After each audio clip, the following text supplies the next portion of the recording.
Hey guys, don't worry. We got our bassist back. Yeah. All it took was murdering the guitar player. Stick time. Stick out. Stick time. Stick out. Stick time. Stick out. Stick time. Stick time. And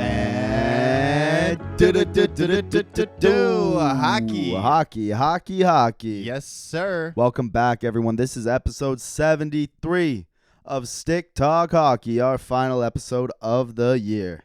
Last episode of season 2. Yeah, of the season, I suppose I should say, not the calendar year, but this season. And yeah, it's been a fun one. Yeah, it has. Another complete one in the books. Yeah, I mean, this has been one of the most fun seasons of on-ice product I've seen in a long time. I have to agree. Yeah, I mean, maybe not as a Devils fan, but I had a lot of fun watching the rest of the league this year, which yeah. doesn't usually happen. Yeah. So there was a lot of options for good games going down the stretch. I wasn't bored. Of course, yeah. It's hard to be bored this season. As always, I'm your host, Tiko. This is my co-host. I'm yours truly. And we're going to do some wrap-up stuff today. Free agency happened on Monday, July 1st, obviously, as it does every year. We're going to go through some of the notable signings there, some winners and losers of free agency, take a look at a couple trades, and then finish off with some of the news stuff. I love it. Yeah. So, I mean, big news out the gate. Boston takes a couple swings. They go get Elias Lindholm. 7 years, $7.75 million. Woo! Along with Nikita Zadorov, they do a little bit of a swappy swap with Vancouver. Yeah, that Lindholm one's a big one. It's a big one, and I don't like it. It's too long for too much. Oh, yeah, it is. And I mean, that's going to be a running theme, right? As it tends to be through free agency. It's hard to find contracts that you can mine value out of.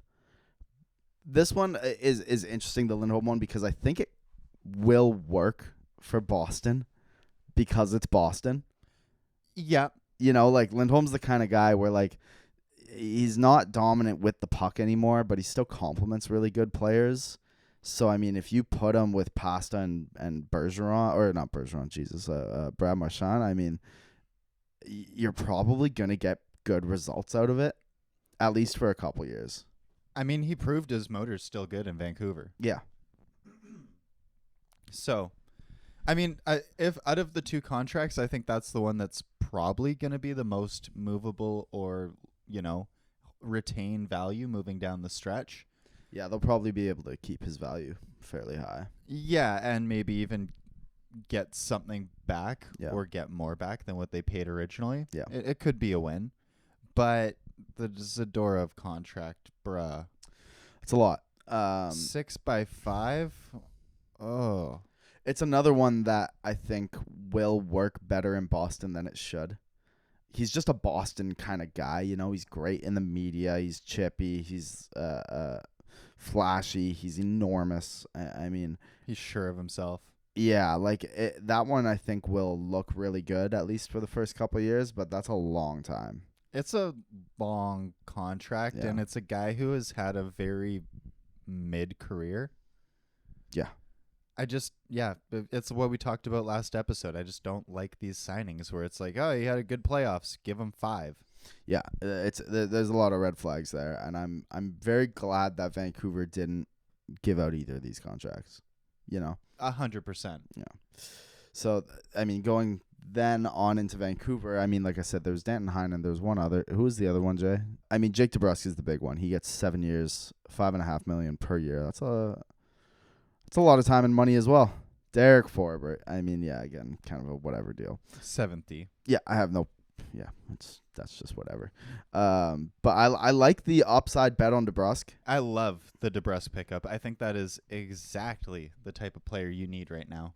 Yeah, I agree. I completely agree. I think at worst, this guy, he's really good defensively and great on the penalty kill. I think he'll fit in well in Vancouver. And I mean, there's an upside play here where if, it really wasn't working with the Boston coaches, which it seems like that's part of this. If he can pop off with Elias Pettersson or whoever, I mean, obviously that worked out super well, but I do kind of see shades of a potential Zach Hyman contract here. Yeah, I was going to say that too, actually. Like, as far as contracts and players I haven't given up on, Yeah. DeBrusk at the top of that list. Really? He has so much value. Like, Yeah. it wasn't working in Boston, but he never had a chance to make it work in Boston. No. Look at how stacked the first two lines are and where the priorities and focus go. Yep. It's not him. Yeah. So, yeah, I honestly think that this guy has the potential to be a 35, 40 goal scorer consistently. For sure. I just think that he's in the wrong place with the wrong system, and it's not cohesive. Yeah. Yeah. I agree. I'm excited about that one. I really am. And 7 years at 5.5, even if he doesn't mesh perfectly, that still holds value at 5.5 with the new cap. Yeah, and he's young, right? Like, he's a UFA. Don't get me wrong, but like he's still in his 20s. Yeah, exactly. So, like, even if this goes tits up sideways, in 2 years, I'm sure you could still move him for a pretty decent piece. Yeah. I mean, that's basically, like, in this new cap climate, the equivalent of replacing the Ilya Mikheyev contract. Yep. And Jake DeBrusk is providing a whole lot more than Ilya Mikheyev right now. You can't even compare the two. It's like night and day. Let's get into the Devils a little bit here. So an ex-Devil, Igor Sharangovich, he gets 5 years, 5.7 in Calgary. How do you feel about that? Good for him. Yeah. Good for him. I don't know. Like, Sharangovich really didn't click with the Devils. I would have loved him to. Mm-hmm. Very explosive player, great hands, good shot. Sure. But he just wasn't finding a stride in the Devils. It wasn't working. Went to Calgary and blew up. And I don't really think that's any fault of the Devils. I think that this just happens with some players. Yeah. And I'm really happy to see him succeed. Happy to see him break some thresholds with his scoring, and I'm really happy to see him get paid. Yeah, 100%. And Calgary needs this. Like, Calgary needs young bodies that can move. They do need that. Live it like Joel said last week. Living, breathing bodies. Yeah, just someone who can skate over 15K. Yeah, exactly. Exactly. And then we have Brett Pesce in New Jersey. Not an ex-Devil here, a new Devil here. How do you feel about that one? I love it. Yeah. I love it. I'm a big fan as well. This was the type of defenseman I was talking about the Devils needing last year. Yeah.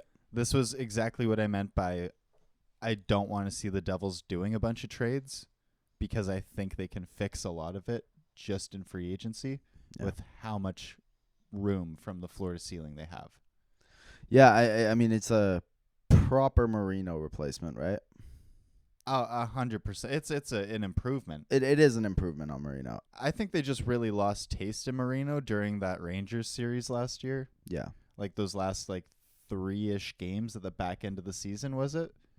They at the end, yeah. They had back-to-backs, and then there was another game 4 days prior, and it was awful. Yeah. He was getting chucked around. There was a line-clearing brawl. He got littled. Yeah. He got the stomp, the pat on the head. Yeah, he got the basketball step. Yeah. What did you get from Marino? Was it a third? Yeah, I believe so. And I mean, that's after with Marino. I mean, you acquired him for a prospect who didn't even get tendered in Pittsburgh. So yeah, it's nice asset management there. Yeah, I mean, you move a guy who you were unsure of. It didn't go well where he went. And on top of that, you acquire a whole lot more grit. Yeah. And he plays just more of a shutdown role. Like, Marino is very much a two-way puck-moving defenseman. Mm-hmm. You got 3 of them. Yeah. You don't need 4. Yeah. What you need is someone who actually is going to play the zones properly, who knows where to be, who to pick up. Right. And the Devils, it was just a catastrophe last year. It was. In the defensive zone. It was. That's the thing, right? I really like from New Jersey their willingness to look at the group and actually look at what was needed for the team, right? Rather than just being like, oh, we want to get better. I mean, every team wants to get better. Like, they really looked like they addressed the problems from last season. True. I hate hearing about how teams want to get better and they have no frickin' plan. Yeah. And then they go and do the same thing they did in the last offseason. Yeah. Toronto, we'll get there. We'll get there. But, yeah, I think the Devils looked at what they did and they went, okay, that didn't work. Yeah. The blueprint of getting 6 rookies and hoping that 5 of them work out brilliantly Yeah. ain't going to cut it. Yeah, I mean, it's not no, and especially when it's easy to try when you have sat back and watched it work with Nico Hischier and Jack Hughes. Yeah, you think you can just plug and play anyone in the system at a certain point, and that's not the case. That's just not how it works, yeah. Those are special players. Exactly. There's a reason that they were first overall picks. Exactly. You know? So I think that it's a really nice sign of maturity from the Devils to take a step back and go, okay, we're not going to give up on these young defensemen. Right. But they do need some veterans. And if Dougie Hamilton or Siegenthaler or whomever goes down, we're going to be boned again. We got to find someone. And that's exactly it. That's exactly it. I like that. Let's move over to Toronto here. We got there. We got the Leafs. Look, how much time did we spend last year gassing up Chris Tanev? Too many episodes. A lot of them. Yeah. I love Chris Tanev, the player. He is, however, 34 years old. So when I saw that Toronto had given him a 6-year contract at $4.5 million, I almost passed out. I almost fainted. I dropped to my knees in the Walmart. You know? Yeah. I can't believe we're still doing this. They looked at a 37-year-old in Ryan Reeves last year and they were like, he's good for 3 more years. It's good till 40. It's the magic number. We saw immediately how horribly that panned out. And now this year, they looked at a guy 3 years older than that or younger than that with 3 more years to go until that 40-year mark, who's also been injury prone his entire career. And they were like, yeah, he's good. Like, what are we doing? What are we doing, Toronto? Why? We'll lump the other one in here, too, because we're already here. Yeah. OEL 4x3.5. Why? I know. This would have been amazing in 2015. OEL was so great in Florida as like a third pairing, $2 million guy. But even then, it just barely worked. He looked exposed a couple of times. He did, yeah. I was watching that series and I said, if there's something that's going to go horribly wrong for the Panthers, it's OEL. Yeah. I don't know. I have no idea what they're doing. And again, it's just like another offseason of a lack of creativity from Toronto's end. And stubbornness. Guess who's still a Leaf as well? Mitch Marner. Like what? Yeah, I cannot stress how little faith I have in the tree living operation happening there. I'm sorry, Leafs fans, you're cooked. And maybe this is partly because we got fan mail from Ben. Could be. And a good friend of the show, Ben, requested that we stop picking the Leafs for anything because we curse them. The Leafs curse themselves. They do. However, I don't think the curse is the reason I'm not going to pick them anymore. This is just it's just too many times. I mean, if you watched Usain Bolt shoot himself in the foot at the starting line, would you bet on him to win? You know? Yeah. Like, Jesus. And then you lose Bertuzzi as well. Yeah, Tyler Bertuzzi, yeah. Which you went way out of your way to bring him in. Mm-hmm. And again, that's a player that would have worked perfectly for your franchise. The issue is that he's being overshadowed and having his ice time stolen by a 35-year-old Yeah. who's frickin' useless. Yeah. Like, shove Tavares to the third or fourth line. It's time. Give him the Jamie Benn treatment. I'm sorry.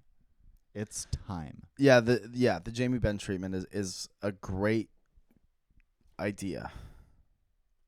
But I don't know if they Toronto doesn't have the depth to beat Dallas with Jamie Benn on the third line. Maybe. I don't see it. I just think that, like,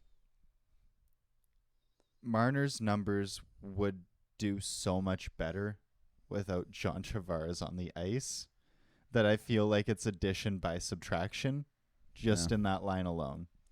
Maybe. And I'm like, what's his name? Robertson. They got Robertson. He's like Nick Robertson? borderline ready, isn't he? I don't even know if he's still there. Did they trade him? Yeah, I think he requested a trade. Oh, yes, I do actually remember seeing that this week. I mean, fair, because again, this is the same issue.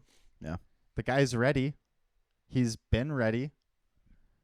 Every time you put him in, he looks good.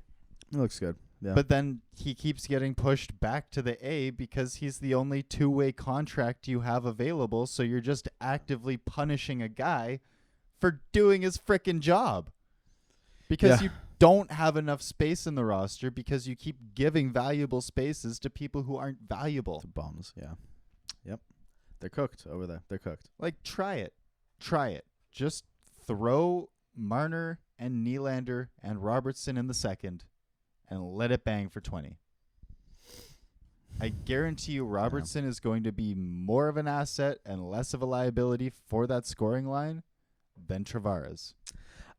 Maybe I don't know. I don't actually think Tavares is a liability. Like, I really don't. I just think he's nowhere near worth $10 million. I think if you were paying John Tavares $5 million right now, you'd be happy with him as a second line center. Yeah. But I mean, in the money, he is a liability. Yeah, in the money, he absolutely is. And that just, you can't help but just have that overshadow everything else. Yeah. Especially when he gives up on the plays, or when he gives a half-ass board battle, or when he comes through center and just watches someone dust by him. Yeah. It's like, that's not $10 million. That's barely 2.5. Yeah. I could pay anyone to do that. Yeah. Fair enough. I could grab a pylon. They're $20 at Canadian Tire. Yeah. Like, yeah, I just think that Toronto needs to take such a good, hard look in the mirror and stop window shopping sticker prices. Yeah. Yeah. Like, dog, your designer shoes are ugly and they're uncomfortable and they don't work. It's very Toronto of them. 100%. Welcome to the Six. They got to get creative. And, I mean, speaking of creative teams, a team that was willing to go all the freak in. How about them Predators? Buddy. Yeah. So Steven Stamkos shakes loose in Tampa. We'll get to kind of the story around that, even though, I mean, it's all said and done now. But he hits the open market, and it gets done pretty quickly. On July 1st, Steven Stamkos heads out to the Nashville Predators. 4 years, $8 million per year. It's a lot of money. That's a fat ticket. It is, and it's well-deserved. I mean, this is a guy that he's an 40-goal, 80-point center winger that's lethal on the power play. Pay him. It's going to be great. There's no question. Like, it's a lot of money, but I mean, like, he's earned it. And this was just the kind of the start of a spree in Nashville. I mean, they get Jonathan Marchessault, 5 years, $5.5 million as well. They get Brady Shea, 7 years, $7 million per year. And obviously just before that, they lock up UC Saros, 8 years, $7.74 million per year. Wow. Yeah, we've talked about like teams that build in free agency. I don't think you can build much more in free agency than Nashville's done these last 2 seasons. That's some EA Sports type. Yeah, it is. Be a GM. Yeah, that's nasty work, and I love it. I love the Stamkos pickup. I love Marcia Show. And I think that they're going to get so much value out of those guys because they were done so dirty by their teams too. Like, you know how we saw Vegas kind of take that like nitrous fueled step in their first season just because everyone was so pissed off about where they came from? Yes. The Misfits.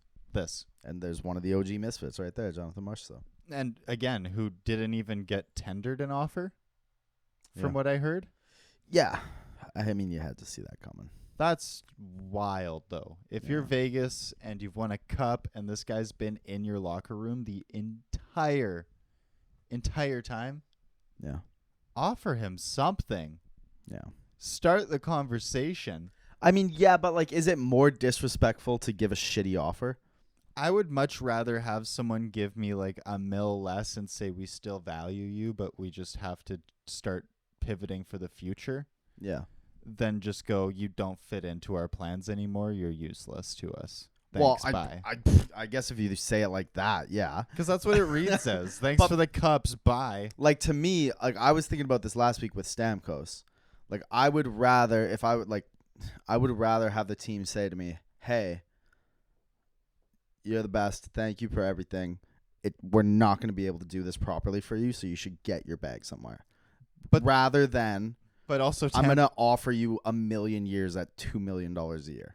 I mean, Tampa did do that. So. Exactly. That's what I mean. Like, if in that case, I'd rather the opposite. So in this one, I don't like if they were like, get out the door, bozo, bye. Yeah, that's disrespectful. But if they were like, hey, we can't give you what you want, but you deserve the bag, go get it.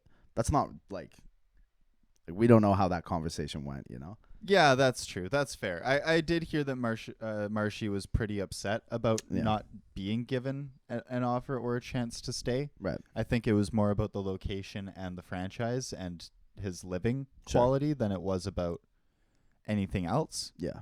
So it still kind of sucks, especially if you've, learned to call Vegas your home. Yeah, yeah. But, yeah, I'm excited to watch this Nashville team because I had them as underdogs last year. Yeah. Whew!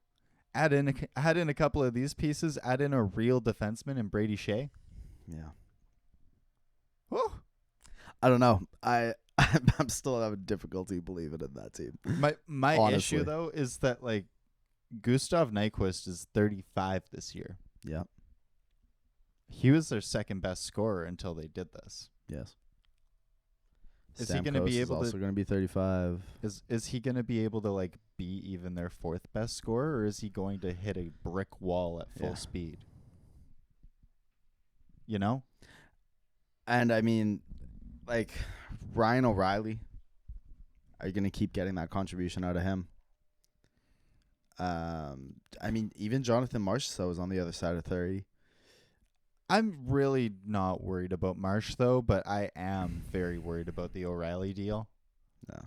I don't want to disrespect Ryan O'Reilly. I like the guy. I think he's a great player, and he's done a lot of great stuff, but, like, I can't see any value in him anymore. This is just a team where I look at it, and I see 2 years of danger. And even then, it's like, that team's not beating the Oilers. No. So I don't know. I think they're kind of cooked, honestly. But still a great July 1st for them. Yeah, and I like that they, did right by Saros and they locked him up and they gave him a bag, but like they should have traded him. Yeah. That's just it. He over-marinated in your system. He lost value. He lost confidence. He's playing in a god-awful fucking... Well, and I mean, you have an elite goalie waiting in the wings right now in Askarov. And that's what happened with Saros because they had Rene before they had Saros, and they just let him marinate. Yeah. They just kept him there. And we're in a market where people need goalies. Sell that goalie. Yeah. Read my mind. That was my biggest thing. It's like, why would you do that? Yeah. Just find a guy for $3 to $4 million to ride for 2 years while this kid figures his stuff out. Yeah. Trade Saros, get a first and a player out of it, move on. Yeah. Yeah. I don't know. But still was really fun to see them go sicko mode. It was. I mean, Yeah. like, it was pretty weird to open your phone and then see like 3 separate posts with Nashville stickers on them. Yeah. It was like, oh, whoa. So going back to Tampa here, they don't get Stamkos done. They sign the man himself, Jake Gensel. 7 years, $9 million. And they also got Hedman done. Give him another 4 years at $8 million. This one, I don't like. Which one? Gensel. Why? Like, he's a great player. Don't get me wrong. He's an upgrade on Steven Stamkos in terms of the actual, like, on-ice production you're going to get. Right. But, like, you lost your franchise player. This is kind of in that similar kind of Marchessault thing where it's like, it looks to me, again, we don't know, but like with that offer that they made Stamkos and then like and trading for Gensel's rights, like this one looks more to me like he was done dirty. And I mean, we're talking about a guy that had 80 points last year versus a guy that had like 88 points last year. Like the contracts are the point production is so similar. Yes, Steven Stamkos was playing with Nikita Kucherov and Jake Gensel wasn't. But you also give up Sergachev and Tanner Jeannot to make this happen. And I find it hard to believe that Jake Gensel is that much better than Stamkos. To where this makes your team better along with makes your room better. I don't think either of those things are true. I agree on one part. I don't think it makes your room better. I think it's going to be an immediate 2 steps backwards type of thing. This season's going to not go so great. I think it's going to take a while to get everything blended together. Unfortunately, that is how it usually works in the NHL when you lose a guy like Steven Stamkos. It's Steven frickin' Stamkos. Come on now. Yeah. And more than anything, it just screams bad asset management. I mean, like, I have no problem with Gensel at a 7x9. That contract's probably going to age fine. Yeah, for the most part, like the contract itself will be okay. The last couple of years are going to be probably pretty rough, as any massive star free agent signing is. But like the contract itself is fine. And I mean, contracts as the cap goes up look better. Yeah. And if he even stays relatively on par with where he's at, still pretty good. Yeah. Still pretty good. Yeah, And you have him playing next to Kucherov, which is probably going to boost that points total. I mean, that guy can, send a pass through a phone booth. Yeah. Well, but I mean, also the other thing with that is, I'm sure Gensel's points totals will go up, but in how much you're looking at with Kucherov, I mean, it's going to be hard for him to replicate the season he had last year, right? He had like 140 points or something insane, He was absolutely clicking off, but I think it's a really safe bet for the type of player that makes that kind of splash. Yeah. Because you have to take the gamble. Like there's never a guarantee that someone's going to put up 140 every year. No. But someone's going to roll the dice, and they're either going to hit or they're not. And do you want to be the ones that go, I get that. Like the contract itself, I have absolutely no problems with. I think any team giving Jake Gensel that money isn't going to regret it. Mm-hmm. But I just hate it for Tampa, especially because, I mean, we were talking about Kucherov having 140 points. How much of that was because they had an elite right-hand one-timer waiting on that flank there? Yeah. I mean, yeah. And Gensel's not, I'm not trying to say he's not Steven Stamkos, but, he's not the same type of player in terms of how he attacks on the power play. So, maybe it works, but, it's also a completely different look that you're switching up now after your guy just had the best season of his career, Yeah, it is 2 steps backwards to take a step forward. It doesn't really make a lot of sense. My biggest issue with Tampa and the way that they went about this is that the asset management is a nightmare. I mean, you trade 4 picks to bring in Jeannot. Yeah. And then you spend 2 5 picks to get rid of him. Yeah. So now we're at 6 picks for 1 player. that didn't work out, and he didn't work out because you never let him play the role he was supposed to play. Yep. Tanner Jeannot is a second liner that's He's a fine player. fast. Yeah. He's hard hitting. Yeah. And as long as you put him in front of the net, he will be a Hyman type player. Yeah. But you have him playing garbage fourth line minutes against the shittiest players in the league. Of course he's unproductive. Of course he's only putting up 15 points. Yeah. It's a miracle he even did that. Did you look at the Tampa fourth line? Good God. Yeah. Like, yeah, duh. So, and then on top of that, you do the nice guy thing. You bring home Ryan McDonough. You do that, yes. Cool. I like it. Yeah. Get the band back together one more time. Sure. But then you dismantle the band right after you do that? Why? You just whack the friggin' lead guitar player. Yeah, like what do you mean? Yeah. It's like, hey guys, don't worry, we got our bassist back. Yeah. All it took was murdering the guitar player. Yeah, I know.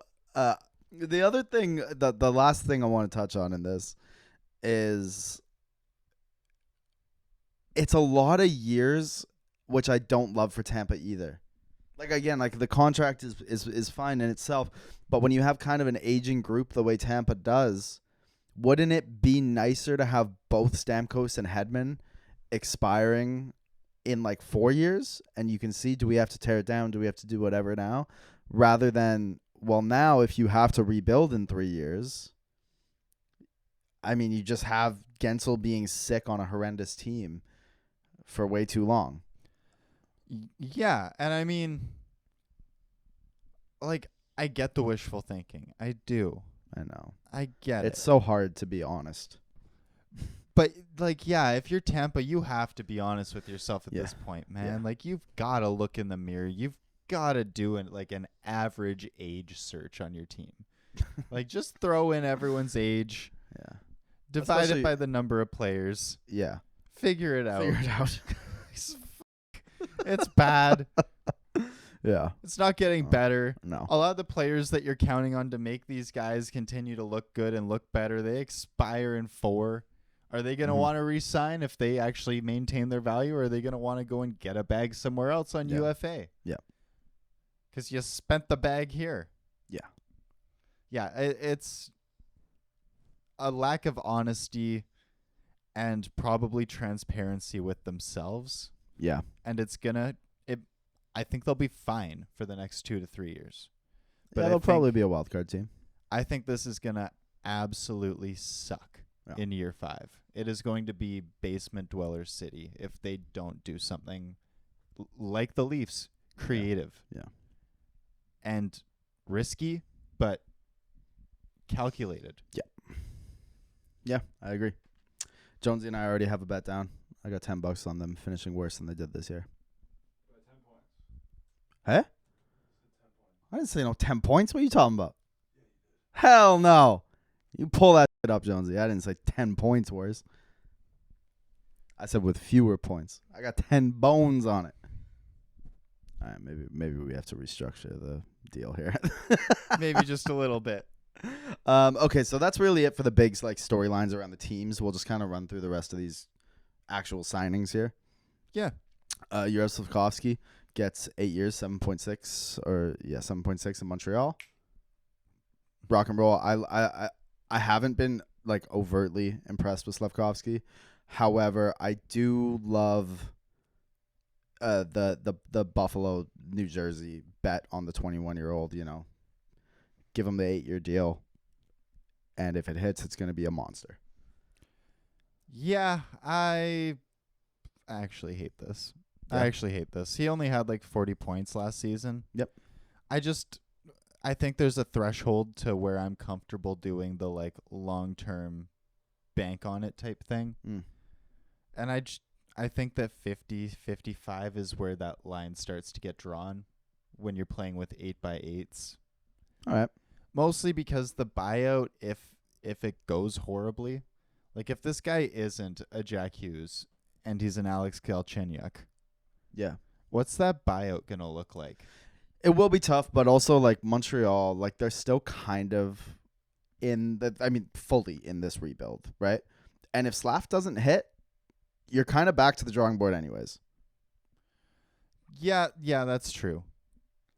I mean, what good is Caulfield if you don't have anything to add to him? Put around him, yeah. He's a small player. He's not going to create the offense himself, even though he's explosive. Yeah.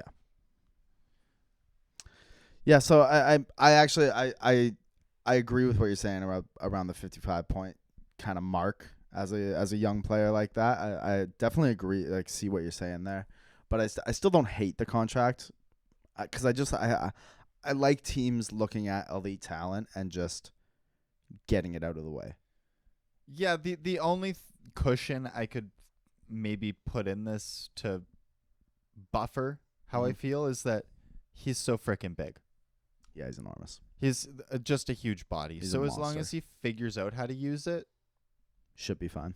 Yeah. Even if like you can't get that 40 goals out of him like you want from a true top guy. Sure. If you're getting 250 hits out of him a season with 20 goals, yeah, just as valuable. Yeah, that's very true. Buchnevich stays out in St. Louis. Blah. Yeah, I mean, great. 6 years, $8 million. $8 million a year, yeah. I love Pavel Buchnevich. Sure. I hate Pavel Buchnevich with the St. Louis Blues. Yeah. Wow. Yeah. What an unmotivated, absolutely unsavory, boring-ass watch that is. Buchnevich is such a good player with such a high ceiling, and he just doesn't work in this environment. It doesn't seem to. It doesn't work. He's not what they want him to be. Yeah. And this is just going to extend the pain. Yeah, I agree. Speaking of extending the pain, Sean Monahan, 5 years, $5.5 million in Columbus. That's a team that just can't stop extending their own pain. How much? $5.5 million. For 5 years? That's correct. You heard that right. Weren't we talking about like the last time he signed and he went to the Jets? Weren't we like this could be his last year? And good for him. No, because that was when he went splash. That was when he went to Montreal because he had those injury issues. But he did have a pretty significant bounce back, and it was clear he was going to get another contract once he went to Winnipeg. But that's still a lot. 5 Is Johnny Gaudreau playing GM mode over there? That's insane. Yeah. That's an insane amount of money. Yeah. I'm upset. I'm just like genuinely upset about that. Yeah, it is a little bit upsetting. Columbus, but I mean, at least it's in Columbus where no one will ever know or care. I mean, like, okay, look. I'll look. Columbus. Yeah. I'm just so sick of this franchise too. Yeah, what are they doing? They're my new Yotes. My biggest issue is how, as a new GM, how can you go publicly before the draft in a league where everyone is desperate for a goalie that could maybe even potentially probably 1% have upside? Sure. Just absolutely take the biggest dumper on your goalie and his contract publicly. Your first act in office is to poo-poo a contract that you desperately need to move. Yeah. And then your next move is to go and sign the exact same contract with a lesser player. Yeah. Why? I have no idea what they're doing out there. Like, I really don't. Like, oh, buddy, you thought that goaltending contract was useless. Wait for this one to tick down. And you got that line A one too. Like, this is very quickly turning into Arizona 2.0. Yeah, but I actually think it's worse because I really do think Arizona had, at least for the last few years, no intention of being good. And I mean, they were packing the prospects. They Yeah. did a good job drafting. That was like clearly all they wanted was just pick some prospects, just load it up. Whereas Columbus, I think, is trying to win hockey games, which is just mind-boggling considering their moves. Exactly. And I mean, it's just like the disservice to every player while like the verbal disservice to players publicly Yeah. while also doing this kind of horse in the GM room. It's like they should be trashing on you right now, my dude. Oh. They Like- probably are. Like, this is a joke. How are you going to tell me you can't move my contract? Yeah. I just watched the Devils pay a ludicrous amount Yeah. for a goalie that's over 30. Yeah. I'm under 30 and I still have enormous upside playing on the worst team on sure. the ice. For sure. Let's keep it going. We got a couple signings at Edmonton. Victor Arvidsson, Jeff Skinner. Skinner after the buyout in Buffalo. I mean, I don't really hate either of these contracts. I don't think that they're as great as some people are making it out to be. It would have been great in 2017. Yeah, it would have been. I mean, I like Jeff Skinner's game at $3 million. Don't get me wrong. It was just always an atrocity at 9. Victor Arvidsson, I actually have no problem with that either. I think there's something to be said for having an injury prone player when, we all want to do some LTIR shenanigans around the deadline. I don't hate that either, but neither of them really move me all that much. Yeah. I mean, but I do want to add, I think this is probably the best top 9 that Oilers team has had in the salary cap era. okay, that's fair. I'll take that. Yeah. But yeah, my issue with this is just old. Yeah. Old. Like, this is a team that needs to get younger, needs to get faster. You have all of these players. You added all of these veterans. You added all of these plus 35-year-olds, like 33 to 35-year-olds to try and tip the scale. Because they keep Henrique as well. They get that done. And, I mean, Henrique's great, but, sure, keep him. He worked. The experiment's awesome. Why are we adding Victor Arvidsson into this? He has injury issues. He's slow. He doesn't have the same motor he used to. Everything that made him good is not what it used to be. Yeah. So unless you have a definitive plan, I just think it's a nonsensical contract. I agree with that. It's fluff, right? And I do like to see them, though. I like to see Edmonton actually doing something in the offseason because I feel like they never do. That was the thing we ripped on them the most for at the start of the season. They hadn't done anything. Yep. So it's nice to see them do that. But I'm looking at those two contracts in particular, the two wingers, Arvidsson, Skinner. You're paying $7 million for the two. How nasty would this team be if they had just gone for Jake DeBrusk instead? Yep. Yeah. You know what I mean? Like, it just feels like, again, like Edmonton kind of prioritizing the wrong things. Even though I like to see them actually go, okay, yeah, clearly now this is it. Let's go for it. Yeah, and I don't mind either contract all that much. I don't like it for Edmonton. I think Edmonton's very much like a quantity over quality type team. Like, there's two types of teams. You either take like the really quality lottery pick, and you just hope, or you take a couple, and you just hope one of them works out. Yeah, I prefer that method, honestly. It's probably the better method, but I mean, like, they did that last year and it worked, and it doesn't always work. Mm-hmm. So at this point, it's probably time just to whittle down the stick to a sharp point and figure out why did this work? Yeah. Why didn't this work? Okay, now fix that. And it's also like a difference when you're talking about like getting multiple pieces that are all like kind of lottery tickets or getting multiple pieces that are all just like kind of floor bets. Yeah. You know what I mean? Like, you're just kind of hoping that one of these guys is serviceable, not that one of these guys hits, you know? Yeah, that's exactly where I'm at with this. And it's just like it feels gross for a team that's trying to make finals again. Yeah. Zucker gets a contract done in Buffalo. He gets 1 year, $5 million. Good for him. Whoop-de-doo. Buffalo needs some of that like kind of veteran stuff in there. So, I mean, sure. That's cool. Poor Jason Zucker. Has there been a guy that's played better on worse teams in the league ever? I'm sure I could think of a couple, but yeah, he's got to be up there. Just perpetually doomed to sign $5.5 million contracts while he carries basement dwellers.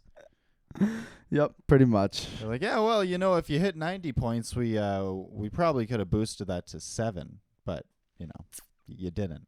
And he's like, well, yeah, okay. Okay, thanks. Slavin, oh yeah, you go. No, I was gonna move into the Slavin thing actually. Yeah, Slavin stays in Carolina. He gets 8 years, $6.396 million a year. Okay. Yeah, they're paying people off percentages now. Yeah, they're penny pinching over in Carolina for sure. Tough offseason so far for Carolina, but nice to see that deal get done. I'm a big Slavin fan, so. Same. If this deal didn't get done, then I would have actually been like on the it might be Jehovah for Carolina.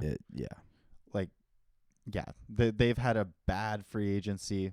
They needed at least to get their blue line sorted a little bit. Yeah, 100%.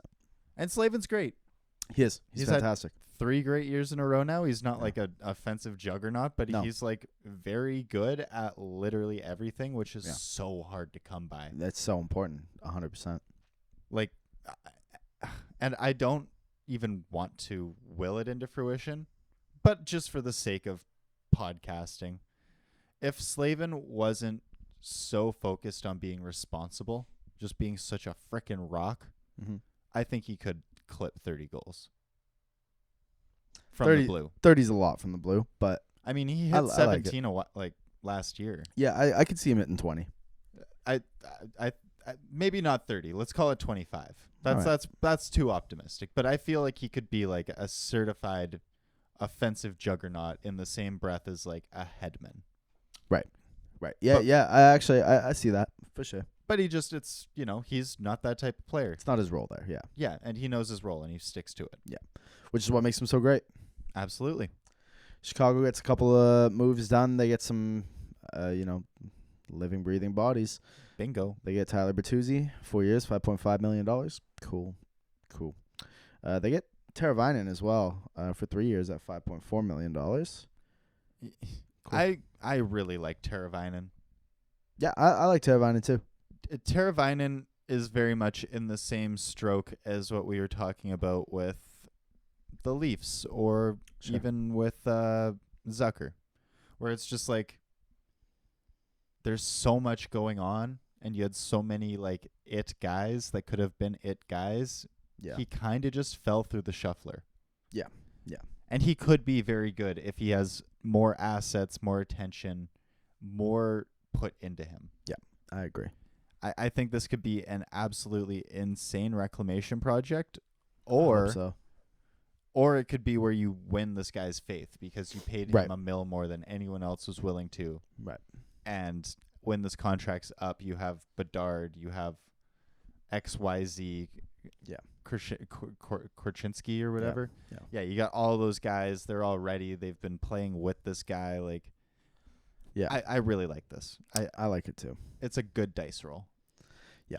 And a guy who just didn't get a fair shake in Carolina. He didn't.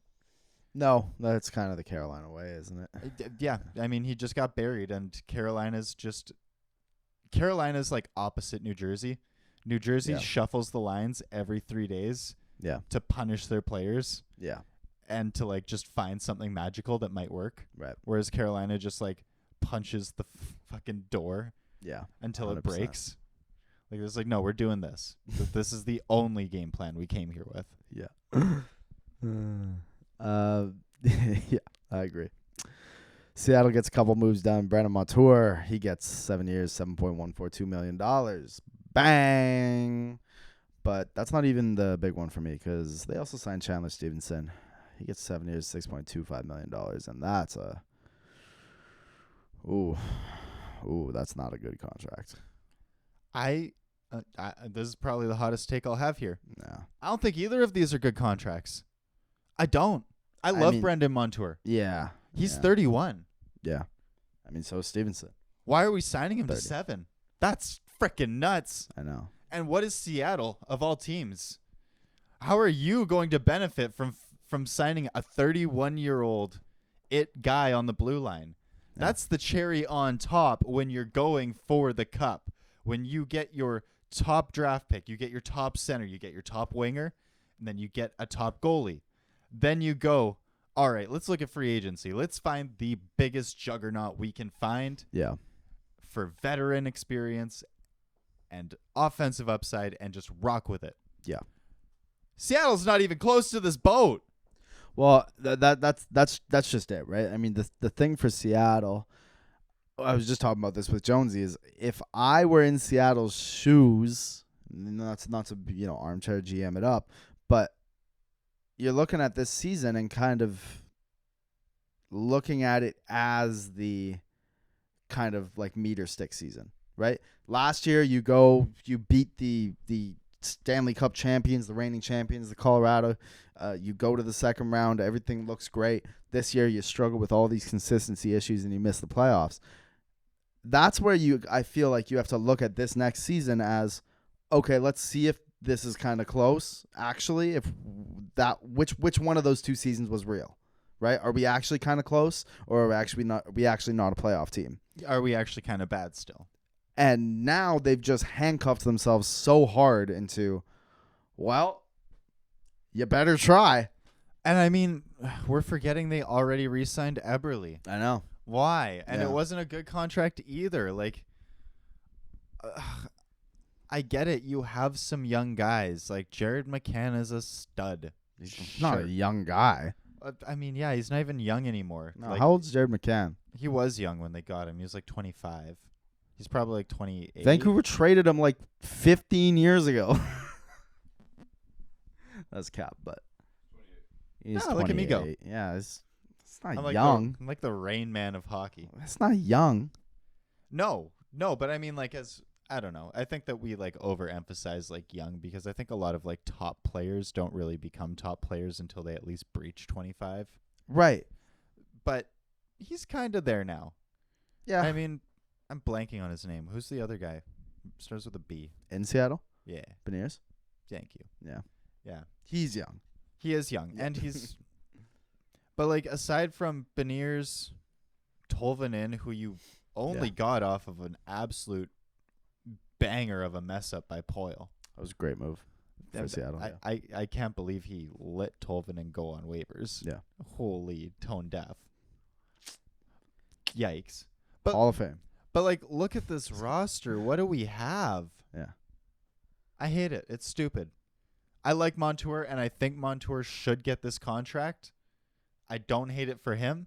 Good for him. Get that bag. Gonna be a great player for the next 5 years. It might look like shit in the last two. Yeah. Typical. Yeah. But not for Seattle. I completely agree with that.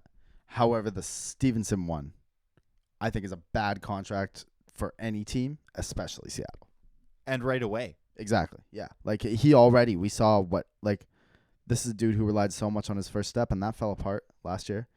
And we saw what his numbers looked like without Mark Stone. I mean, guess where you're putting him? Not with Mark Stone. Am I wrong to parallel him with Riley Smith here? Like, I feel like these are very similar players that benefit off of, like, silently benefit off of just being in a good mix. Yeah. And the second they're not in a good mix, you really realize how much of a gap there is between the floor and ceiling. This one scares me more than the Riley Smith one, honestly. Fair. I think Riley Smith is primed to have a bounce back here in New York. Yeah, I agree. I think Stevenson's on his way out and has been for a while, and I always thought Stevenson was a third-line player at best. It might be a little disrespectful, but like, it depends on the situation. I thought in Vegas he definitely was like high second line caliber for a while. That's just gone now. And I mean, like, he was also playing with some pretty top tier players. Yeah, that's what I mean. Like, as a complimentary piece in that top six, I thought he was elite at it, which is, you need those. But the problem is Seattle needs play drivers. Yeah, and I think that he just has a falsely inflated ceiling, you know?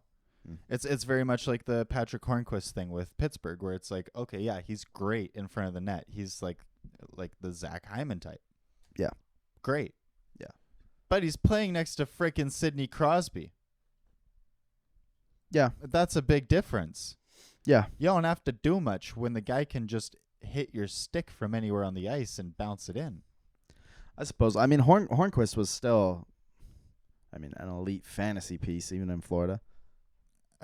Yeah, but I mean, our fantasy league's a little boo-boo. Yeah. We get, like, points for hits and blocks and stuff, so. No, I know, but I mean, like I guess I'm not saying just a fantasy asset, but like he was good. He was good outside of Pittsburgh as well. He was. He just wasn't as good as he was in Pittsburgh. Yeah, and power that's play like merchant. Exactly, and that's exactly kind of the same thing here, where it's like Stevenson was as good as he was because he was where he was with who he was. Yeah. He's not that good because he's that good. Yeah. Couple more. Tyler Toffoli in San Jose. Yeah. You get to play with hopefully Macklin Celebrini. That could be sick and make a San Jose Sharks game worth watching. Cool. Please make those games worth watching. Good grief. I hate this. I don't. This is gonna be the death of Tyler Toffoli. I love this guy. Tyler Foley, boy, I tell you. Tyler Foley. I don't think this is gonna go well. I think San Jose's raised their floor significantly. I think they have too, but I just don't think they have enough, and I don't think that he's like the play driver that you're gonna need. I think that's cap. I think you have these young guys in Will Smith and Macklin Celebrini coming in next year. Are they for sure coming in, or are they? They both signed, so I imagine they'll at least be at training camp, and they're both NHL ready. Okay. I think you have an older winger that's played, with some of the best offenses in the league, and it's not something you usually think of. Like, you usually think of like the kind of two-way guys to show people the game. You think if you're older, like your Adam Henriques or whatever it is. Yeah. But I think that's a good piece for those kids. Yeah, I mean, he's been a lot of places and he's seen a lot of systems. So as far as that goes, I'm sure that's great. He can play pretty much anything. I know you got to pay him big just to like get him there. Yeah. Like I get that's where the 6 came from, but I think that's also my biggest hang up is the 6. It's like, but like, who cares? They have nothing but cap space. Yeah. Like, I mean, they literally need to hit the floor. And by the time that 4 runs out, they're going to be up to their tits in prospects looking for re-sign. So exactly. And even then, the only real ones, it'll basically just be Macklin and Will Smith coming off ELCs by the time that contract's up. They need to hit the floor. They have nothing but the space for it. I don't mind it. Yeah. I just don't want to see one of my favorite players staring down the barrel of a gun. Yeah, that's fair. And last one here, Tarasenko gets 2 years in Detroit. I was really hoping they could have got Stamkos as well. Kane, Tarasenko, Stamkos. I mean, woo! Jonesy, you had a crazy stat. I think it was you that sent it to me that he was on one team. Tarasenko was on one team for his entire career. How long? 12 years. And then I was played for 5 teams in the last 2 years. Holy shit. Wild. I mean, he's probably not buying houses anymore. He's got a go bag stacked in his guest room closet. Yeah, just stacking it up for when he retires, and then he'll buy 7 houses or something. Detroit didn't do enough, but I mean, that's a cool contract. I got no problem with it. Yeah, that's cool. They re-signed Kane too. While we're here, we'll talk. Whatever. Not doing enough. No, but I like them getting creative offensive players because I think they lack it. They definitely are 2 meat and potatoes in their offense. They need some creative, skilled players. And Kane provided that last year. We saw it. Kane was much more impactful than he should have been. You know what I mean? Just because he was able to change the flow from north-south to a little east-west. Yeah, exactly. And score some big goals for them. Yep. Agree. So, yeah, I like that too. Trades? Yeah, do you want to do our winners and losers real quick? Yeah, let's do that, I guess. Okay, so I've got looking at this list, we got a couple of the same winners here. I think we can both agree on the Devils. Yep. They went out and did their damn business. Yeah, they get I'm going to include Markstrom in this as well. I know it wasn't on July 1, but they got that done this month or in the last month, and then Brett Pesce, Dylan. And even I was not happy about giving up Holtz and Schmid, obviously. Yep. But Paul Cotter's kind of a piece you did need in the roster. Yep. Same with Nosen. Yep, 100%. So just all pieces that they needed with no like real atrocious contracts. That's a big win for them. And not giving up any massive goal scorers or needle movers. Like it's literally just getting bigger, meaner, and faster all at the same time. Yeah, easy, done. Great. They definitely last year they were kind of like Edmonton, where like they're both kind of teams were teams last year that were just all ceiling. Yeah, but if the floor falls out, it really falls out. 100%. And they definitely raised their floor. Yes. Oh yeah. As a Devils fan now, I'm not nervous about at least making playoffs. Yeah, that should happen. That should happen. It was a big question mark this year, though. Like, I was nervous, so. And then we both got Nashville here as well. I mean, Obvi, Stamkos, Marshy, Skagey. Yeah. Shea. Skagey. You remember that there was a Saturday Night Live where Chance the Rapper was on? The K and the J. That is an S, a K, and a J all together. Nope. That's a nope from me. Yep. Last up, I got San Jose, actually. I just think they also raised their floor, got to the cap floor, or are getting to the cap floor. And just like, I was so actually like angry. As much as I love a good tank, I despised watching any team that I liked play San Jose last year. Like, it was just like, what are you doing to these poor fans? True. You know? So, I mean, they get Tyler Toffoli, they get Wenberg, they get Gaudreau actually on waivers, they get Grunstrom, they get Delandria, like just a bunch of pieces that I don't mind, and I just think that's a lot of good moves for them. I agree. I mean, if they weren't so unnotable to begin with, I probably would have put them in there. Yeah. Just off the principle of like going from a joke to going to semi-contending. Great. Like, if any other team had that offseason, people would be like, wow, you know? Yeah. Yeah. Yeah, exactly. I took the Canucks mostly because they didn't do a ton. No. But what they did was really, really smart. It was really true to their identity, and they didn't veer from the course that they've set in the last 2 years. Yeah. Which they're so prone to doing. They get a path, they lay it out, and then like right when they're about to really commit and make that push, they go, shit, what about over there? We could go that way. Yeah. We could go this way. You know? No, this management group has proven to be much more disciplined than the ones of years past, and it's so refreshing to see. And even in a season where things are tough, like this offseason's tough when you have like 9 UFAs and, you know, and Elias Pettersson as an RFA. Like, this was a big offseason where a lot of teams that hit this offseason get way worse, right? Mm-hmm. And yes, they lose Lindholm and Zadorov, and you can argue that they're maybe a little worse, but like not significantly. I don't think they're worse in the long haul. I don't really think so either. I think that they maybe got worse for a few months in the subtraction, but it's addition by subtraction by any means. Yeah. I mean, you get Joshua, you lock him up for 3 years. Yeah. He's still going to look good in 3 years. Zadorov is not. Sorry. You know? Yeah. Like, I like everything that they've done, and it was just such a grown-up way of handling themselves, especially in a league where there's a lot of teams that are acting like children playing video games. Yeah. Yeah, it's very fair. I don't know how else to put it right now, but there's just some big head scratchers. Yeah, I was quite happy with their offseason. So then let's get to the other side. Womp womp, losers. I've got Colorado, actually, as a big loser just because they were way too quiet, and I just think that they're a team kind of like Vancouver, where going into this offseason, my thing with Vancouver was, okay, well, they just can't be safe. You know, they can't just let Lindholm, Zadorov, Joshua walk out the door and re-sign a couple guys. You know, like they're going to have to kind of get creative, which they did do. Colorado just didn't. they kind of let their 3 UFAs walk out the door, which I know is tough with the cap space, but they just didn't get creative in replacing it. Yeah.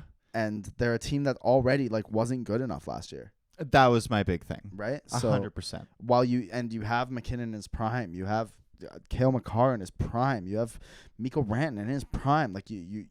I just thought they had to do a lot more.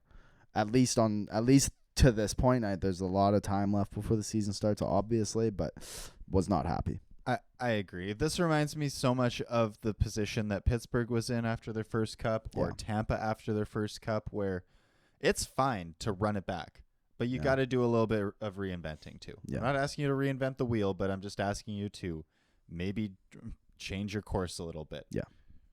Look at the motor. Yeah. Colorado is just a great pick. They got to reinvent something there. Yeah. They didn't even make my list, actually, funny enough. I had Tampa to start. I love that pick, too. Again, we grazed on it already. It's just you did so much work to bring in the guy and then to let go of one of the guys who was in that same get the band back together picture, and then you lose another one, and you lose another one, and I just think they did a whole lot to not actually get better. Exactly. And I'm not a fan of it. It just seems like wasted moves. Yeah. Then I got Dallas. I thought that they got pretty good deals in Duchesne and Sam Steele. Don't get me wrong, but they lose Chris Tanev, who was huge for them in those first 2 rounds, and they replace him with just a couple guys that I don't think are good. Honestly, Lyubushkin and Dumba do absolutely nothing for me. Genuinely nothing. I agree. Dumba's as good as dirty laundry. And they're kind of in, run it back mode too, where they're still getting good seasons out of their vets, and they need to capitalize right now, and they didn't get better. Yeah. Yeah, I'm totally there. They have a 4-year window, and the blue line was what made Dallas so threatening. Yeah, menacing. I mean, we talked so much about their forward depth through the season here, and then in the playoffs, it wasn't really all that there. Wyatt Johnston ran the show for them, which was shocking. Yeah, that kid's good. He's a stud. Only 20 years old. Yeah, he's younger than Stankoven. That guy's gonna be a baller. He's a problem. Yeah, for sure. And Dallas needs to do more. Yeah, especially when you're getting so blessed. Yeah, so blessed. This is what happened with Gensel in Pittsburgh. Yeah, just out of nowhere, brilliant, out the gate. Yep. My next one is Buffalo. Yeah, this one has just so much to do with their history. Mm-hmm. And their continued nonsense and inability to handle their prospects. They make a trade. They get Michael McLeod or Ryan McLeod. Ryan McLeod and someone else. Yeah. For Matthew Savoie, who was a top 10 first-round pick. Mm-hmm. And I looked at his elite prospects. Yeah. He hasn't been playing bad. No, he's a really good prospect. He's a really good prospect. And he was highly touted back then. So I was oh, maybe he had a bad year. Maybe he got injured. Maybe he only played a few games. He played the full year and he played great. He did. His points were amazing. He had great totals. I think that whole trade's a head scratcher, honestly. Look, you get way more upside if you're Edmonton. I totally understand that, but Ryan McLeod is a real legit third line center, and you needed him. He kept your wheels on. And I actually think Buffalo needs him too. It's a weird thing where the value is horrendous for Buffalo, but they do get a piece that they really need. Whereas Edmonton, the value's way better for them, but they get a piece they really don't need. I just thought this whole trade was a head scratcher for me. Yeah, that was actually a great point too. I was because the prospect doesn't make sense in Edmonton's window. No, unless they're certain of their scouting that he's ready to go He's gonna pop next year. Yeah. like this second. Yeah. But if that's the case, then also Buffalo should probably have that, feeling, Yeah, they should probably know that as well. which makes me scratch my head harder and go, why would you let that go? Yeah. I don't see why that's a valuable move for either team. Yeah. All you do is lose experience on your 3C if you're Edmonton. Yeah. Which you need. Yep. And all you do is lose a prospect, which you desperately need if you're Buffalo. Yeah. Last up for me, this one, like, they didn't actually have, like, they didn't do a lot of terrible things. But again, it's more of a philosophical. Minnesota, what are you doing? What are you doing? Why are we, finally so close to getting out of these buyouts that have put you in cap hell for so long, and you're just like dumping millions on Trennan? Like, why? What are we doing? What's happening here? I have no idea what this team is doing. They're not good enough, but they are good. They're just not good enough. But instead of like either going for the guy this year that really makes them really good, you should either do that or you should wait till next year when you actually have some cap flexibility. And instead they're just like giving millions to just guys again. And it's like, what are you doing? What are you doing? Yeah, I mean, that's so frustrating, especially because they've had this like mentality of just throwing kids into the blue line and being like, they'll learn on the fly. I mean, it works for Faber. I mean, I guess, but like, it's just like that doesn't happen all the time, It's like it's a 1 in 20. Yeah.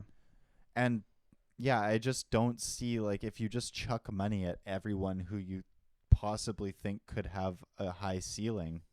You just get yourself back into the same situation you've been in. Exactly. And this is a team that they're just getting to the end of this frickin' buyout with Suter and Parise.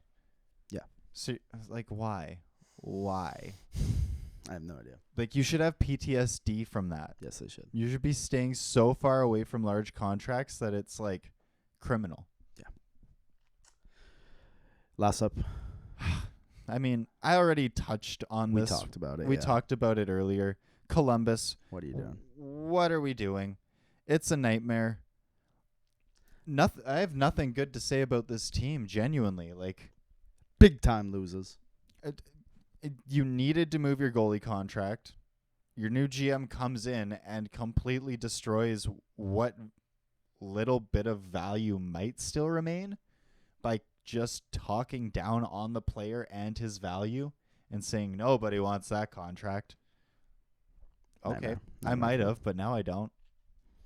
Yeah, that's it. Like, and then you have all these issues with Laine. You have Goudreau. Like, you have all these players you went out and shelled out for, still not performing. But they're not performing because you never gave them anything useful to play beside in the first place. Yeah. And then you're just gonna get mad at them for not performing, and it's like, well, hold on. Yeah. You can't make a team out of two guys. No. And your decor's been brutal forever. Yeah. Like, who's their last notable certifiable top guy? Seth Jones? Like, yeah, 10 years ago? No, what's his name? Seth Jones for sure, but even the W guy. Oh, Werenski. Yeah, he's a top pairing guy. Yeah. Yep, bozos, get out of here. Yeah, I awful like it. team. Just plunged into the depths of hell. Okay, I mean, really, the only notable trade here that we have to talk about, because, I mean, we talked about the Sabres one. We talked about the Rangers getting Riley Smith. The Caps get Chychrun for Nick Jensen. 2026 third. I don't know what the heck Ottawa's doing there. I wanted to ask you about this, actually. Yeah. Has Chychrun lost all his value? Like, Clearly, yes. because he played really effectively in Ottawa. Kinda. I mean, he was hurt again, and He didn't have very good defensive metrics, like, at all. I guess like what good is an offensive defenseman if they can't keep the puck out of the net? Yeah. You're still a defenseman. Yeah, But no, he did lose pretty much all of his value. that's tough. Woof. Yeah. I mean the Yotes strike again. Yeah, I mean, Ottawa just turning players into nothing. Like, I don't know what their deal is, but, like, between, like, DeBrincat and Chikrin, they, like, paid so much for these guys and got a whole lot and not a lot for either of them. Yeah. I mean, yeah, it's I don't understand. It's either terrible luck or just like you should fire everyone out of a cannon. Yeah. That's in charge of development and building a system, because I just so struggle to believe that you could bring in, like, what is this? This is like the 6th player they've brought in who was in decent standing. Yeah. And has just been abysmal. Plummeted. Yeah, like Plummeted. fallen off a cliff. Yeah. Like, if I'm the GM there, I'm starting to look at like everybody. Well, I mean, yeah, and part of it, of course, is the turmoil in the organization itself, right? I mean, they've gone through a GM change, a coaching change, an owner change all in the last 2 years, right? So it's really, really difficult to, like, run an organization properly when that type of turmoil is happening. Like, I'll tell you as a Canucks fan, seen it, right? Yeah, you can't be consistent with a lot of turnover. Look at how good this Canucks team, as soon as there was some solid planning And actual leadership. from the entire organization, right? Not just the coach, not just the GM, everyone being on the same page. And so I think Ottawa's got to get to that point. They're clearly still not there yet, because this has been abysmal. Yeah, it's been pretty bad to watch. And yeah, I don't have anything to add to that, because I don't want to just like be so freaking negative, but like it's just bad. Yeah. So Fanatics, let's jump into that. They reveal the jerseys. We meant to do that last week. Didn't get to it. Yeah, I mean, look, I don't want to jump up and down and clap my hands for not screwing it up. Good job, Fanatics. But jerseys look fine. I mean, yeah, but like they're only showing us the pro jerseys. Yeah, but I mean, that's already a massive step up from what happened in the MLB this year. I mean, that's true. I just like, I'm not going to clap my hands for like a jersey manufacturer that followed the exact same blueprint and rubric that Adidas laid out for you. That's just it. Like, people, like, the internet's gone so crazy both ways, where people are like, you could see through the jersey, Fanatics blows. And it's like, well, you could with the Adidas ones, so what do you want? And then the other side is like, look, everything's fine. And it's like, okay, yeah, again, what am I supposed to clap? Like, no, it's fine. Yeah, just it's not that innovative. I mean, they made the jerseys in the Adidas factories with half of the Adidas employees using half of the Adidas front of house, who left Adidas to come to Fanatics to help with this transition. Because what the hell is Adidas going to do employing jersey guys when they aren't making jerseys? Yeah. Duh. Yeah. So, I mean, look, I'm happy they're all right. I am. I don't want them to suck. But Fanatics has to do a lot more before they earn any goodwill from the fans, you know? And I mean, like blow me, really. Yeah. Because, like, great. You have all the pro jerseys that look great. They should. They're pro jerseys. Yeah. Duh. What are you sending me, though? Yeah. The fan that's paying pro jersey prices. Yeah. For your bullshit iron-ons. No. Don't give me an ad with a hockey legend telling me how many stitches go into each uniform when I know for a goddamn fact you don't stitch shit onto your online website sales. It's going to be interesting, though. I'm going to have to get my hands on one of those jerseys, because they will be hand-stitching the on-ice jerseys, right? You'll be able to buy the on-ice jerseys, which Adidas didn't allow. Which is tight. Hopefully. But we'll have to see how they are. Are you actually buying the on-ice jerseys? That's just it, right? Or do they just have the little strap in the back so you can hook them around your pants? Well, it'll be real easy to tell, right? Like, you'll be able to tell pretty quickly. I mean, the on-ice jerseys get auctioned all the time. All of our big dogs, shout out to Aesthetics. I'm a big Aesthetics fan on YouTube. They'll let us know quickly. Yeah. I'm just nervous for it. I mean, like, I really don't trust Fanatics from what I've seen in the last few years. No, of course not. I mean, like, I know at least 3 different people that have bought a Fanatics jersey in the last 6 months, and it's been wrong. Yeah, I mean it's happening to everyone. It's been a lot better since the MLB fiasco. It really does seem like they Smelled the coffee. yeah. And so hopefully things change, but I don't know, I just don't have any hope. Same. Whatever. Yeah. Did you want to talk about the new jerseys at all before, like, pivoting off of Fanatics? Like, Sure. Anaheim, how do you feel? I like it. Yeah. I actually really enjoy it. I think it's a lot easier to look at, and I like the revamp of the old logo. Yeah, the logo's so much better. That D was boring. Like, the D was so freaking ugly. It's awful. I love the logo. I think it's great. I like the jersey. I like the orange. I got no problems with it. Yep, I agree. I think it's amazing. I really like how they blended in some of the more, like, metallic-y silver gold fabrics that have been popping off lately, but didn't, like, overdo it like Vegas or a couple other teams have. Yeah. I thought it was really well done. LA one I also liked, but the bottom stripe is too wide, which I didn't like. I don't like that. But besides that, I like the jersey. I like that logo. So, yeah, I'm cool with it. I like the jersey. I liked everything about it. The stripe did throw me off a little bit. I thought the spacing was a bit off. Yeah. But I like the logo. I love the bring back. Like, I think that it's the best LA Kings jersey they've ever had. I own one, yeah. Yeah, like, they're gorgeous. Yeah. I specifically, when I play NHL 96, will go and play as the Kings. Oh, yeah. Just for those jerseys. Hell yeah.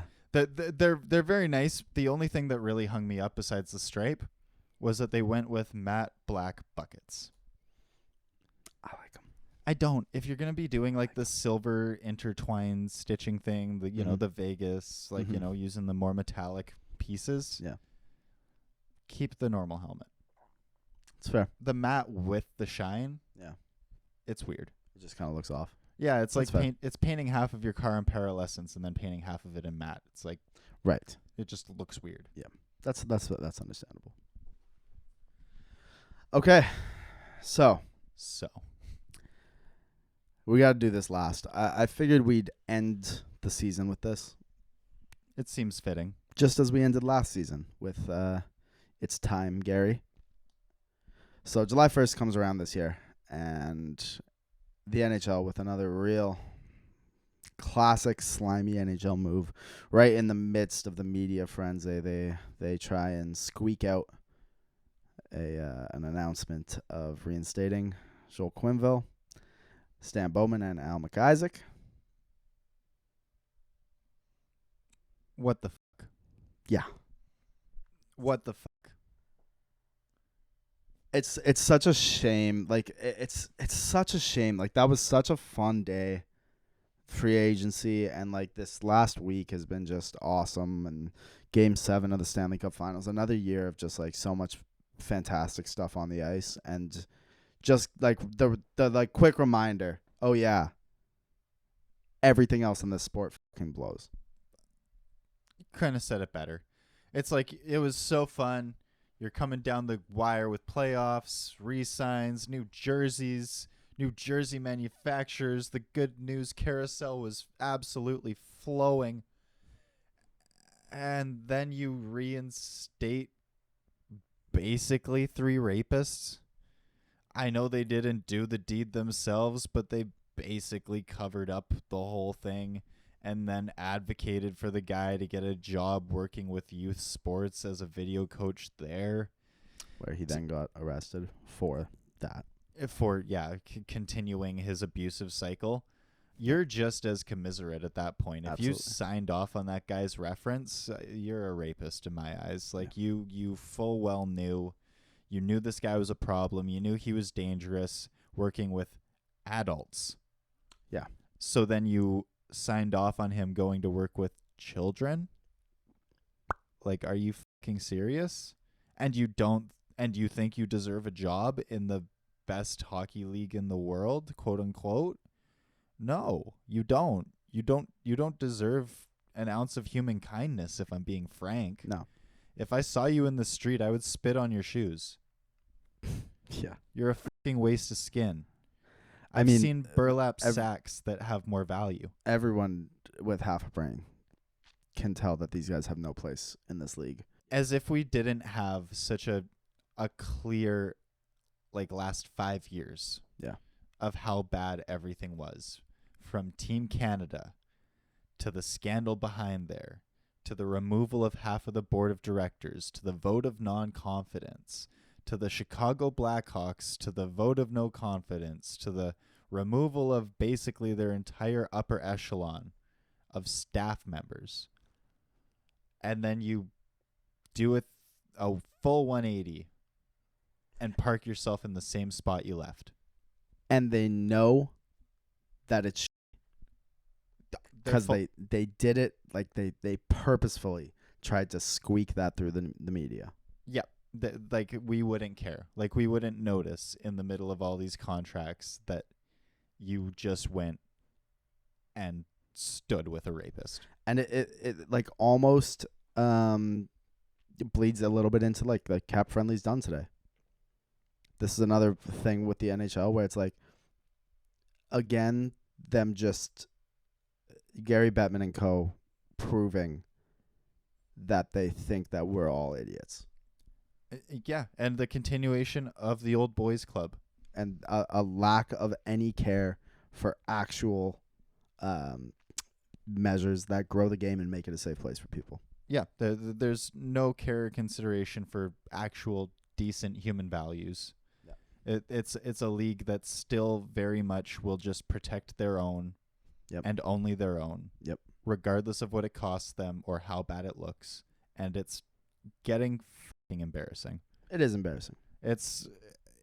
It's pretty hard to watch at this point. Like, it's a goddamn shame is what I have for it. And I mean, like, hey, to anyone who might be on the fence about trans rights, there's a lot of rhetoric going on out there about how trans people are endangering your kids, indoctrinating your kids. We're not. I meant it when I said, look at your church pastor, look at your hockey coaches, look at your scout leaders. I promise you, they're more dangerous than us. I promise you. Yeah. Yeah. We just want to be normal people. Take a good hard look in the mirror this offseason and really consider where your values lie. Yeah. Well, what a season. What a season. Me. As always, hockey's for everyone. Hockey is for everyone. And if it ain't in the NHL, at least it is here at Stick Talk. Absolutely. You always got to chair with us. Love y'all. Thank you for an amazing season. I'm Tiko. I'm Trilly. Keep your dang head up. Keep your head up. Boom. Stick Talk. Stick Talk. Stick Talk. Stick Talk. Stick Talk. Stick Talk. Stick Talk. Stick Talk. Stick Talk.